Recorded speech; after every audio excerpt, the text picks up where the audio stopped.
Engineer Mahendra David आप लोगों का वेलकम करता हूं आपके अपने चैनल एक्सीलेंस पॉइंट में। डियर स्टूडेंट, हम लोग पढ़ रहे हैं क्लास 12 की फिजिक्स का first chapter charges and fields. Charges and fields में हम लोग कूलम्स लॉ तक पढ़ चुके हैं। आज हम लोग आगे पढ़ेंगे उसमें इलेक्ट्रिक फील्ड। तो इलेक्ट्रिक फील्ड होता क्या है? इलेक्ट्रिक फील्ड स्टार्ट करने से पहले हम थोड़ा सा पहले के बारे में बात करते हैं जो हमने इससे पहले पढ़ा। हमने क्या पढ़ा कि हमारे पास दो चार्जेस हैं Q1 एंड Q2। तो ये एक दूसरे पर क्या करते हैं? फोर्स अप्लाई करते हैं। क्या करते हैं? फोर्स अप्लाई करते हैं, जिसकी वैल्यू हम लोग F = K Q1 Q2 अपान R स्क्वायर से फाइंड आउट करते थे। इससे हम क्या फाइंड आउट करते थे?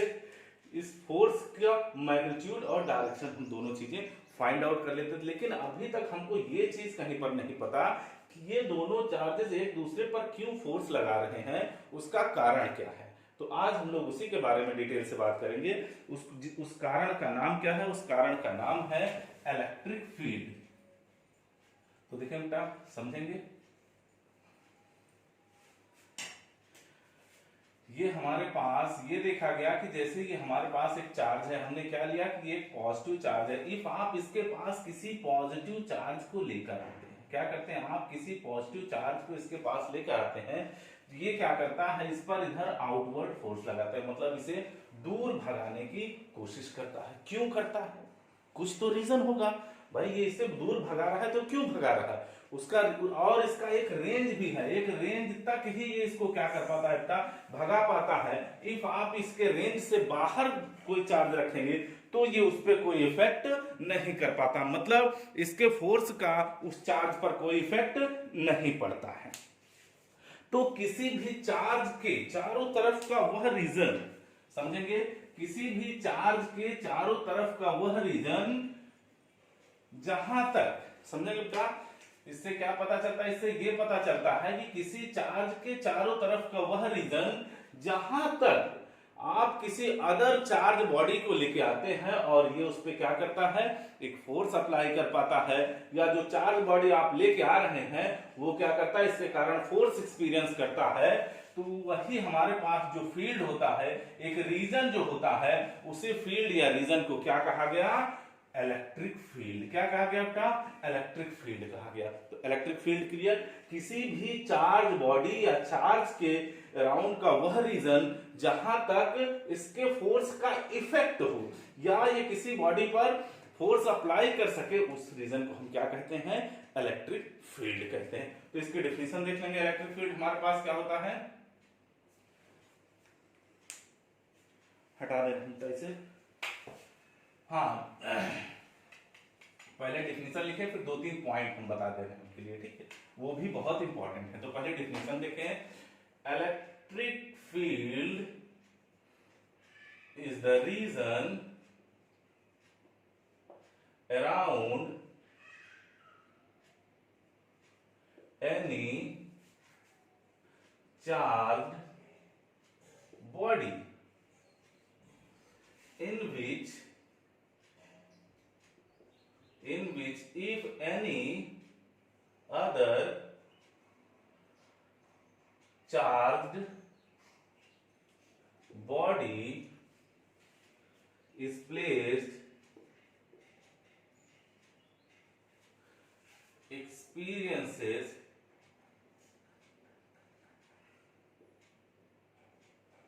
experiences force। क्लियर? मतलब आप यहां पर कोई चार्ज बॉडी है, इसका एक रीजन है, आप उस रीजन में किसी अदर चार्ज बॉडी को लेके आएंगे, तो जहां तक उसका रीजन, जहां तक ये किसी बॉडी पर फोर्स अप्लाई कर सकते हैं, या इसके कारण कोई चार्ज हमारे पास फोर्स एक्सपीरियंस कर सकता है, उसे हम क्या कहते हैं? इलेक्ट्रिक फील्ड कहते हैं। तो इसके 2-3 पॉइंट हैं। पॉइंट नंबर फर्स्ट समझेंगे।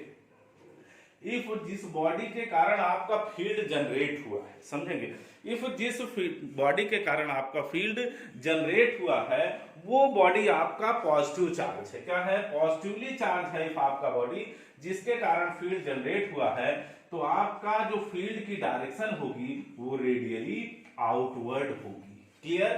फर्स्ट पॉइंट हमारे पास क्या होगा?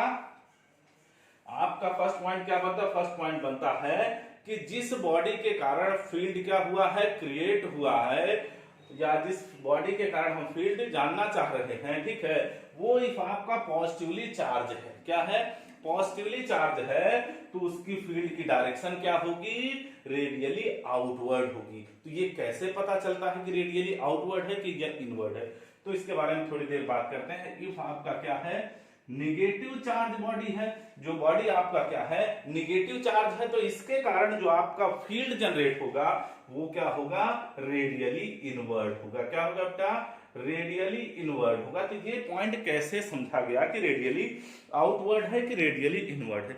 इसके लिए इफ आपका जो फील्ड है, आप वहां पर एक positive test charge, positive test charge, आप टेस्ट चार्ज ओनली कहते हैं तब भी वो पॉजिटिव होता है। पॉजिटिव टेस्ट चार्ज या टेस्ट चार्ज क्या होता है, वह चार्ज होता है जो अपना फील्ड नहीं क्रिएट कर सकता, खुद का फील्ड नहीं क्रिएट कर सकता है। क्योंकि हम तो ये चीज जानते हैं, कोई भी चार्ज है, अगर आप कोई भी हमारे पास कितना छोटा से भी छोटा चार्ज होगा वो एक अपना फील्ड क्रिएट करता है। लेकिन यहाँ पर ये एक टेस्ट चार्ज, मतलब प्रैक्टिकली के लिए, हमारे प्रैक्टिकल के लिए चार्ज लिया गया है, तो ये एक ऐसा चार्ज है जो अपना फील्ड नहीं क्रिएट करता है, ठीक है। तो उसको इफ आप उस फील्ड में रखें और वो आपका क्या हो, चार्ज से दूर जा रहा है, ठीक है, या तो फील्ड की चार्ज से दूर जा रहा है, आपने पॉजिटिव चार्ज रखा तो चार्ज से दूर जा रहा है, जिससे क्या पता चल रहा है कि रेडियली आउटवर्ड उसकी डायरेक्शन है। इफ यहीं पर आप इसी टेस्ट चार्ज को रखें, वो क्या हो रहा है, चार्ज की तरफ आ रहा है, जिससे ये पता चलता है कि फील्ड की डायरेक्शन क्या है, रेडियली इनवर्ड है। तो इसे नोट कर लें, इसे नोट करें, फिर हम लोग बात करते हैं इलेक्ट्रिक फील्ड इंटेंसिटी की।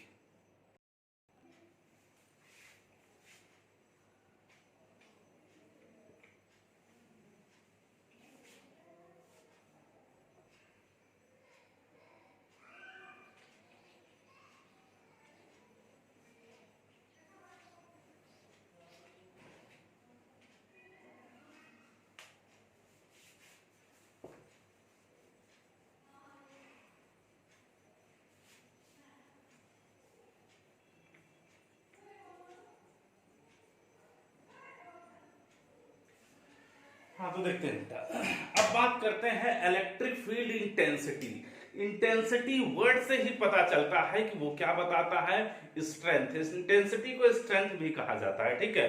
तो इंटेंसिटी या स्ट्रेंथ हमारे पास क्या होती है, तो इलेक्ट्रिक फील्ड इंटेंसिटी या स्ट्रेंथ यह बताती है कि जो आपका इलेक्ट्रिक फील्ड है उस फील्ड की किसी भी पॉइंट पर कितनी ज्यादा मजबूती है, मतलब कितना स्ट्रॉन्ग फील्ड है वो उस पॉइंट पर, या ये कहें कि उस पॉइंट पर वो ये बताता है कि आपका जो फील्ड है उसकी स्ट्रेंथ कितनी है। कैसे, जैसे हमने क्या किया, ये हमारे पास एक पॉजिटिव चार्ज लिया, क्या लिया हमने, पॉजिटिव चार्ज लिया, हमने देखा कि ये हमारे पास फील्ड क्रिएट हो रहा है, ये फील्ड जा रहा है ऑल डायरेक्शन में आपका जाएगा, ठीक है। हम सिर्फ इसी डायरेक्शन में शो कर रहे हैं, ठीक है, हम सिर्फ एक डायरेक्शन शो कर रहे हैं, जाएगा तो ऑल डायरेक्शन में हमारे पास, क्योंकि पॉजिटिवली चार्ज है तो ऑल डायरेक्शन होगा। देखें, हमने ये लिया कि हमारे पास ये हमारे पास फील्ड जनरेट हुआ, किसके कारण, इस चार्ज के कारण हमारे पास जो फील्ड जनरेट हुआ था। अब हमको ये देखना है कि ये कोई पॉइंट है, इस पॉइंट हमने इसका नाम लिया P, इस पॉइंट P पर फील्ड की स्ट्रेंथ कितनी है, कितना हमारे पास स्ट्रॉन्ग फील्ड है। यहां पर फिर हमने लिया दूसरा पॉइंट Q, हम यहां देख रहे हैं कि यहां पर फील्ड स्ट्रेंथ कितनी है, कैसे फाइंड आउट करें। तो ये हमारे पास फील्ड स्ट्रेंथ क्या बताती है या फील्ड इंटेंसिटी क्या बताती है, इलेक्ट्रिक फील्ड इंटेंसिटी ये बताती है कि इस पॉइंट पर आपका फील्ड कितना स्ट्रॉन्गेस्ट है या कितना ज्यादा उसकी इंटेंसिटी है। इसको जानने के लिए क्या किया जाता है, इसको जानने के लिए यहां पर हम 1 कूलम का चार्ज रखें। क्या रखा था हमने 1 कूलम का चार्ज रखा। अब इस 1 कूलम के चार्ज पर, समझेंगे, इस 1 कूलम के चार्ज पर इसके फील्ड के कारण या इस चार्ज के कारण जितना फोर्स लगता है, इस 1 कूलम चार्ज पर इस चार्ज के कारण जितना फोर्स लगता है, या ये कहें इस फील्ड के कारण जितना फोर्स लगता है, वही इस पॉइंट पर उसकी क्या होती है, इलेक्ट्रिक फील्ड इंटेंसिटी होती है। बात क्लियर। अब यहां पर, जैसे यहां पर हमको पता करना है यहां इलेक्ट्रिक फील्ड इंटेंसिटी क्या होगी, हम क्या करेंगे, यहां पर 1 कूलम चार्ज रखें, यहां पर 1 कूलम चार्ज रखेंगे। अब इस पॉइंट पर जितना इस चार्ज के कारण या इसके फील्ड के कारण जितना फोर्स लगेगा, वही इस पॉइंट पर क्या होगा, इलेक्ट्रिक फील्ड इंटेंसिटी होगी इस फील्ड की, या इलेक्ट्रिक फील्ड स्ट्रेंथ होगी। तो ये चीज फाइंड आउट किया गया। जब ये चीज देखा गया कि जैसे जैसे डिस्टेंस इंक्रीज करती जा रही है चार्ज से, वैसे वैसे स्ट्रेंथ क्या होती जा रही है, कम होती जा रही है। क्या होती जा रही है, कम होती जा रही है।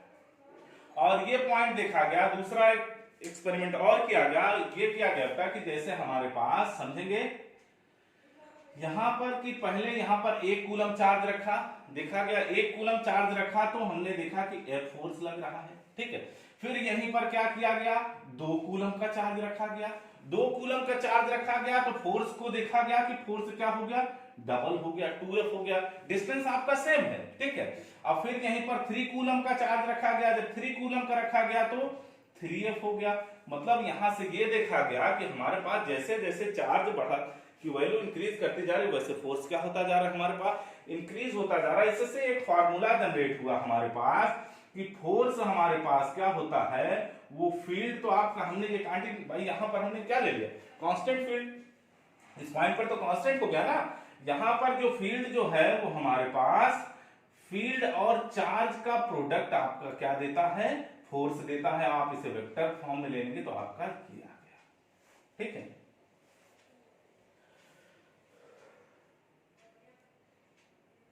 क्लियर, मतलब हमारे वेक्टर फॉर्म में ऐसे क्रॉस प्रोडक्ट नहीं होगा बेटा हमारे पास, ठीक है। क्योंकि हमारे पास चार्ज, तो हमारे पास क्या है, चार्ज हमारे पास scalar quantity F equal to E, और ये आपका ये पॉइंट मिला, ठीक है।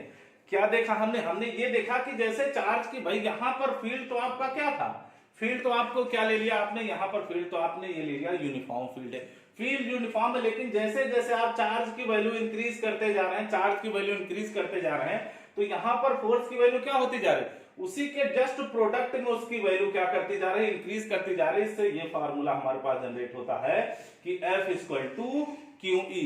तो यहां पर हमने दोनों को वेक्टर डायरेक्शन, वेक्टर फॉर्म में लिया। वेक्टर फॉर्म ये शो करता है हमारे पास कि यहां पर जो डायरेक्शन आपकी फोर्स की होगी, वही डायरेक्शन आपकी क्या होगी, फील्ड की होगी। इससे हम इलेक्ट्रिक फील्ड इंटेंसिटी को डिफाइन कर सकते हैं, E equal to F upon, देखें E equal to F upon Q।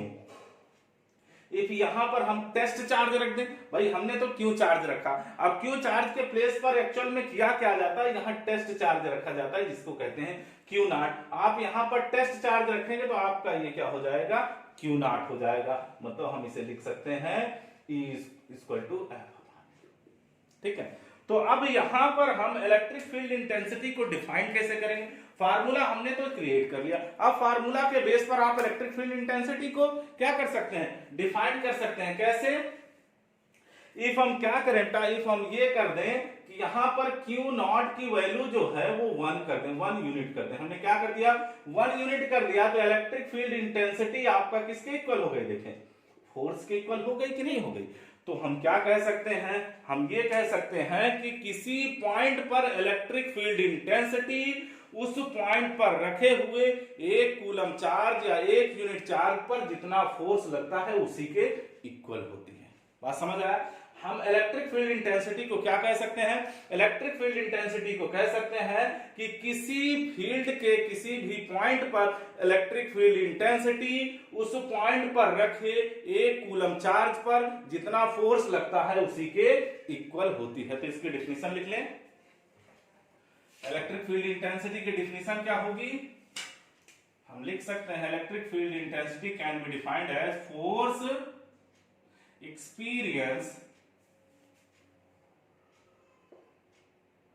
experienced by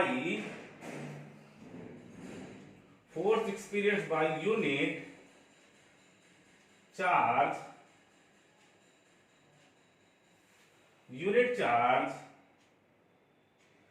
force experienced by unit charge when placed at that point। मतलब देखें बेटा किसी भी जो हमारे पास एक यूनिट चार्ज है जितना फोर्स एक्सपीरियंस करता है, एक यूनिट चार्ज जितना फोर्स एक्सपीरियंस करता है when placed at that point, मतलब उस पॉइंट पर जो हमारे पास चार्ज रखा है उस फील्ड में, ठीक है, तो हम क्या लिख सकते हैं, force experience by unit charge when placed at that point, ठीक है। तो ये हमारे पास आ गया इलेक्ट्रिक फील्ड इंटेंसिटी। तो आप इस पे कुछ क्वेश्चन करते हैं, इसे नोट कर लेंगे। देखते हैं, अब हमारे पास एक छोटा सा पॉइंट देखते हैं, इलेक्ट्रिक फील्ड इंटेंसिटी की हमारे पास यूनिट क्या होगी और डायमेंशन क्या होगी। देखिए बेटा, हम जानते हैं कि E इक्वल टू क्या होता है, E इक्वल टू हमारे पास होता है F upon Q not.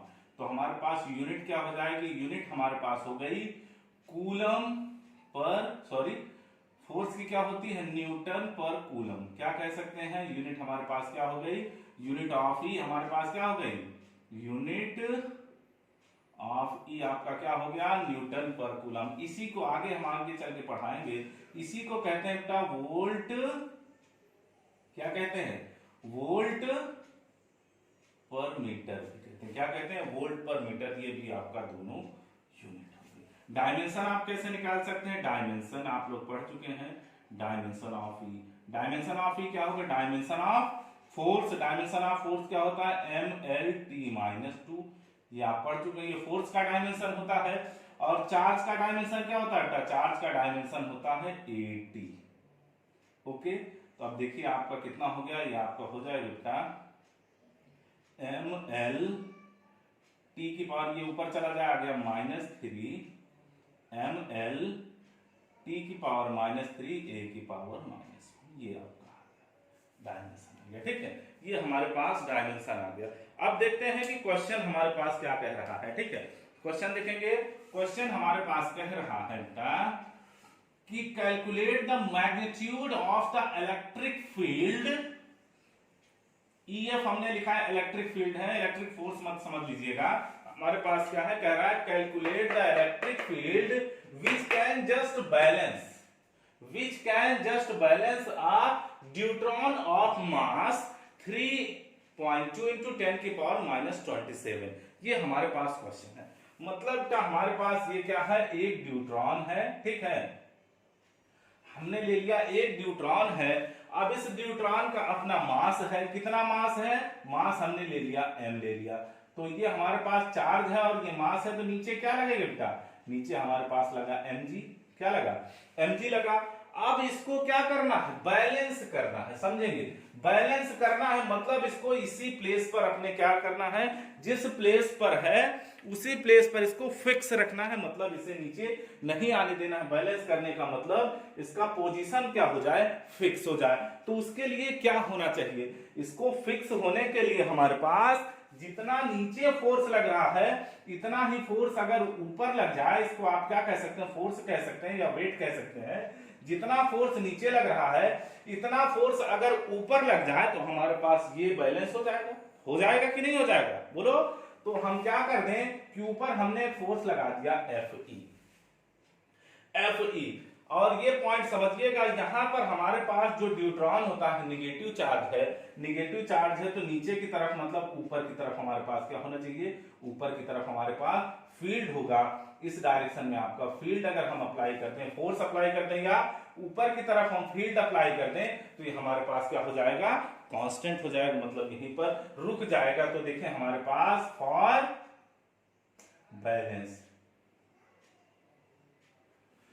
For balance के लिए आपका क्या होना चाहिए, जो इलेक्ट्रिक फोर्स है वो किसके इक्वल हो जाना चाहिए, आपका mg के इक्वल हो जाए तो आपका बैलेंस हो जाएगा।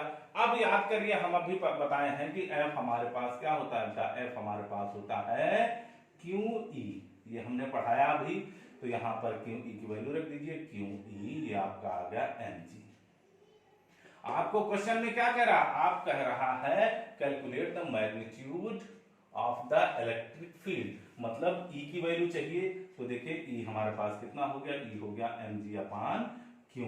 सॉल्व कर लीजिए, m की वैल्यू कितना गिवन है, m की वैल्यू गिवन है 3.2 into 10 की पावर -27, और g की वैल्यू हम कितना कंसीडर कर ले रहे हैं, 10 ले रहे हैं, और हमारे पास चार्ज और ड्यूटेरियम कितना होता है, ड्यूटेरियम पे चार्ज कितना होता है हमारे पास, किसके इक्वल होता है, क्यू की वैल्यू E के इक्वल होती है, ठीक है। तो यहाँ E की वैल्यू रख देंगे 1.6 इंटू 10 की पावर माइनस 19। देखें बेटा आपका कितने टाइम गया, 2 टाइम गया,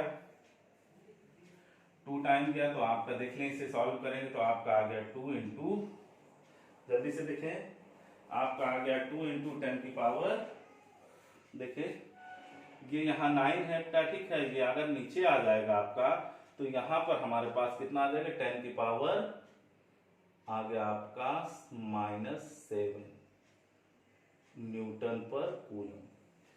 ये आपका आंसर आ जाएगा, ठीक है, कोई डाउट नहीं होना चाहिए। अब इसके बाद दूसरा क्वेश्चन देखें, इसे नोट कर लें पहले। नेक्स्ट क्वेश्चन देखते हैं। नेक्स्ट क्वेश्चन हमारे पास क्या कर रहा है, नेक्स्ट क्वेश्चन कर रहा है a pendulum of mass 80 milligram and carrying a charge of 20 nano coulomb is at rest in a horizontal electric field of 2 into 10 की पावर 4 न्यूटन पर coulomb. Find the tension in the thread of the pendulum and angle it's makes with a vertical. तो समझेंगे, देखें बेटा question हमारे पास जो given है, देखें क्वेश्चन का सलूशन करने के लिए तरीका समझे। हमारे पास जैसे क्वेश्चन आए वैसे उसको करते जाए। आप क्या करेंगे, पेंडुलम सब लोग जानते हैं, ये हमारे पास है, क्लास 11th में पढ़ा होगा। ये हमने लिया कि हमारे पास पेंडुलम ये है, यहाँ पर है, ठीक है। हम पहले इमेजिन कर रहे हैं जब फील्ड नहीं है, हम इमेजिन कर रहे हैं फील्ड नहीं है तो पेंडुलम कहां रहा होगा, कुछ यहां पर रहा होगा और नीचे क्या लग रहा होगा, नीचे लग रहा होगा mg। ओके, इस सिचुएशन में ओनली एंड ओनली टेंशन किधर रहा होगा, ऊपर। फिर क्या किया गया, यहां पर एक हॉरिजॉन्टल इलेक्ट्रिक फील्ड अप्लाई किया गया। जैसे हमारे पास इस पे चार्ज क्या है, पॉजिटिव चार्ज है, देखें ये क्या आपका है, पॉजिटिव चार्ज है। पॉजिटिव चार्ज जैसे इस पे हमने क्या किया, हॉरिजॉन्टल इलेक्ट्रिक फील्ड अप्लाई किया। जैसे ही आप फील्ड अप्लाई करेंगे ये इसको क्या करेगा, अपने साथ ले जाएगा, मतलब रिपेल करेगा, और ये पेंडुलम कुछ कहां आ जाएगा, आपका इस पॉइंट पे आ जाएगा। क्या आ जाएगा, यहां से शिफ्ट होकर आपका कहां आ गया, ये पॉइंट पर आ गया, ठीक है। अब इस सिचुएशन में देखेंगे कि ये हमारे पास ये आपका आ गया पेंडुलम, ओके। ये आपका हॉरिजॉन्टल से कितना एंगल, आपका वर्टिकल से हमारे पास, देखिए ये आपका क्या दिया है, हॉरिजॉन्टल हमारे पास फील्ड दिया है, तो वर्टिकल से एंगल कितना ड्रॉ कर लिया, थीटा ड्रॉ कर लिया। अब देखें बेटा इस सिचुएशन पे इस पे कितने फोर्सेस लगेंगे, नीचे आपका लगा mg, ये तो आपको पता है। अब यहां पर फील्ड इस डायरेक्शन में है, तो इस फील्ड की डायरेक्शन में आपका क्या लगेगा, फोर्स लगेगा। क्या लगेगा, फोर्स लगेगा। क्यों, क्योंकि आपका पॉजिटिव चार्ज है तो फील्ड की डायरेक्शन में होता है, तो इस डायरेक्शन में आपको क्या आ गया, कूलम फोर्स, या इसी को इलेक्ट्रिक फोर्स कहते हैं। अब क्या बचा, अब जैसे ही यहां गया तो स्ट्रिंग में टेंशन है, हमने ले लिया स्ट्रिंग में टेंशन T है, ओके। अब यहां पर ये थीटा है, तो ये हमने इस पे क्या किया, डॉटेड लाइन ड्रॉ किया, तो ये भी हमारे पास कितना एंगल हो गया, ये भी कितना होगा, ये होगा हमारे पास थीटा। देखें ये थीटा, तो जिसके साथ एंगल उसके साथ क्या होता है, कॉस थीटा, ये आपका आ गया टी कॉस थीटा। इसके जस्ट 90 डिग्री पे आपका ये आ गया, ये क्या हो जाएगा, ये हो गया आपका टी साइन थीटा। ये सब क्लास 11th में आप लोग पढ़ चुके हैं, ठीक है। ये आपका क्या हुआ, ऊपर की तरफ गया टी कॉस थीटा इसका कंपोनेंट, और नीचे ये इधर आ गया आपका टी साइन थीटा। आप देखिए एक दूसरे को क्या कर रहा है, बैलेंस करेगा, बैलेंस करेगा तभी रुकेगा आपका टी साइन थीटा। किसको बैलेंस कर रहा है, टी साइन थीटा आपका एफ ई को बैलेंस कर रहा है। ये आपका इक्वेशन आ गया फर्स्ट, एफ ई मतलब इलेक्ट्रिक फोर्स, ठीक है। अब देखें यहां पर आपका टी कॉस थीटा किसको बैलेंस कर रहा है, देखें टी कॉस थीटा आपका mg को बैलेंस कर रहा है। अब दोनों को डिवाइड कर दीजिए, इक्वेशन फर्स्ट और इक्वेशन सेकंड को जैसे ही आप डिवाइड करेंगे, डिवाइड करिए इक्वेशन फर्स्ट और सेकंड को, तो आपका आ गया sine theta upon cos theta, क्या हो गया आपका आ गया tan थीटा, और ये क्या आपका आ गया एफ ई अपान mg आ गया, ओके। अब एफ ई देखें क्वेश्चन में क्या गिवन है, आपका गिवन है इलेक्ट्रिक फील्ड, तो मतलब आप एफ ई को क्या लिख सकते हो, आप एफ ई को लिख सकते हो क्यू ई अपान mg। वैल्यू पुट करते हैं बेटा, देखें Q का वैल्यू आपका 20 नैनो कूलम, 20 नैनो मतलब 10 की पावर -9। इलेक्ट्रिक फील्ड देखें 2 × 10 की पावर 4 अपान, देखें क्लियर है। अब देखें मास कितना है, मास आपका गिवन है मिलीग्राम, मिलीग्राम से देखें कितना आपका 80, मिलीग्राम से आपको किस में ले जाएंगे, ग्राम में, मिलीग्राम से ग्राम में ले गए तो 10 की पावर -3, फिर ग्राम को किलोग्राम में ले गए तो फिर आपका 10 की पावर -3, मतलब टोटल कितना आ गया 10 की पावर -6। जी का वैल्यू 10। इसे सॉल्व करो बेटा, इसे सॉल्व करोगे तो आएगा 551, मतलब 0.51 ये आपका आ गया tan थीटा। किसके आ गई, tan थीटा। अब क्वेश्चन में देखो, अगर आप समझदार हैं तो आपको एंगल तो वैसे ही निकल गया था, ये सब करने की जरूरत भी नहीं थी। आपको क्वेश्चन में गिवन है sin 23 की वैल्यू इतना, मतलब क्या है, मतलब ये है कि हमारे पास ऐसा कोई एंगल तो है नहीं जो हम जनरली याद किए हैं 45, 30, 60, ऐसा तो कुछ है नहीं, मतलब ये एंगल हमारे पास 27 ही होगा। आप इसे आपके टीचर ने आपको क्लास 11th में सिखाया होगा कि कैसे आप टेबल देखते हैं और कैसे आप लोग ऐसे एंगल्स की वैल्यू फाइंड आउट करते हैं। तो यहां पर देखेंगे ये हमारे पास 0.51 था, ये हमारे पास tan 27 की वैल्यू होती है। किसकी होती है, tan 27, तो हमारे पास tan थीटा इक्वल टू ये किसकी वैल्यू होती है 0.51, ये होती है tan 27 डिग्री की। तो थीटा की वैल्यू कितनी आ गई आपकी, आ गई 27 डिग्री। क्लियर। अब हमको चाहिए क्या, अब हमको चाहिए टेंशन, ये हमारे पास है टेंशन। तो यहां पर देखें टेंशन ले लो, T इक्वल टू आपका कितना आ गया, आपका आ गया Fe/sin थीटा। आया कि कहां से, from equation first. Equation first से देखें आपका T कितना आ गया था Fe/sin थीटा, या आपने लिख लिया Q/sin थीटा, और Q की वैल्यू आप अभी लिख चुके हैं 20 × 10 की पावर -9, और E की वैल्यू आप जानते हैं कितना है 2 × 10 की पावर 4, और साइन थीटा के प्लेस पर कितना 27, साइन 27 यहां पर लिख सकते हैं आप, ये आपका आ गया साइन 27, और साइन 27 की वैल्यू आपको गिवन है 0.4545। इसे सॉल्व करें और आपको टेंशन मिल जाएगा। आप सॉल्व करेंगे तो आपका आएगा 8.8 × 10 की पावर -4 न्यूटन। ये आपका आ गया टेंशन। ठीक है, इसे नोट कर लें। तो आज की क्लास में बस इतना ही। नेक्स्ट क्लास में हम लोग पढ़ेंगे कि हमारे पास पॉइंट चार्ज के कारण कितना इलेक्ट्रिक फील्ड होता है, उसका डेरिवेशन और उस पे क्वेश्चन। देन मिलते हैं नेक्स्ट क्लास में।